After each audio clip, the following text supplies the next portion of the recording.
வருகின்ற சட்டமன்ற தேர்தலில் பிற்படுத்தப்பட்ட மக்கள், பட்டியலின மக்கள், பழங்குடி மக்கள், சிறுபான்மை மக்களுக்கு விரோதியாக செயல்படுகின்ற இந்த திமுக ஆட்சியை அகற்ற வேண்டும் என்ற ஒற்றை இலக்குடன் இங்கு நான் வருகை தந்திருக்கின்றேன். இந்த தேர்தலில், வருகின்ற தேர்தலில் தமிழ்நாட்டில் மக்கள் நீங்கள் ஒன்றை ஞாபகம் வைத்துக் கொள்ளுங்கள், ஒன்றை முடிவு செய்யுங்கள்.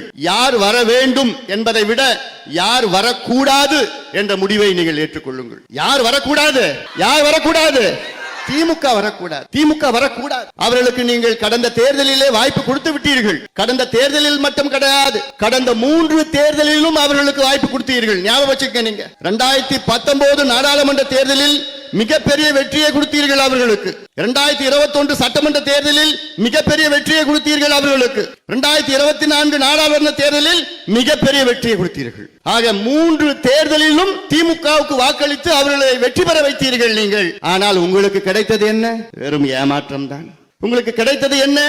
தெரு தெருவாக சாராயம், சந்து கடையும், கஞ்சாவும், போதை பொட்டலம், போதை பழக்கம், போதை மாத்திரை, இதுதான் உங்களுக்கு கிடைத்தது. கிடைச்சதெல்லாம் என்ன? 3 தேர்தலில் திமுகவுக்கு வாக்களித்தீர்களே நீங்கள். உங்கள் பிள்ளைகள், குறிப்பாக பெண் பிள்ளைகள், தெருவிலே வெளியிலே நிம்மதியாக சுதந்திரமாக நடமாட முடியுமா? நடக்க முடியுமா? இல்ல. 8 வயது குழந்தை, 4 வயது குழந்தையிலிருந்து 80 வயது பாட்டி வரைக்கும் பாதுகாப்பு கிடையாது தமிழ்நாட்டில்.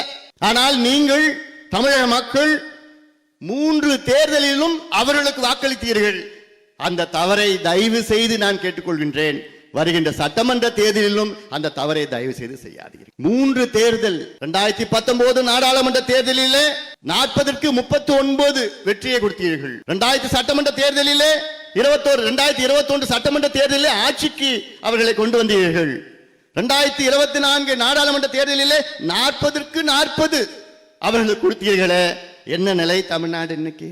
யாராவது சந்தோஷமா இருக்கிறாங்களா? விவசாயிகள் சந்தோஷமா இருக்கிறாங்களா? இன்னைக்கு சென்னையில துப்புரவு பணியாளர்கள் போராடிட்டு இருக்கிறாங்க. என்ன, எதுக்கு போராடுறாங்க? துப்புரவு பணியாளர்கள் இல்லை என்றால் சென்னையில சென்னை நாரிடும். அவங்க எதுக்கு போராடுறாங்க?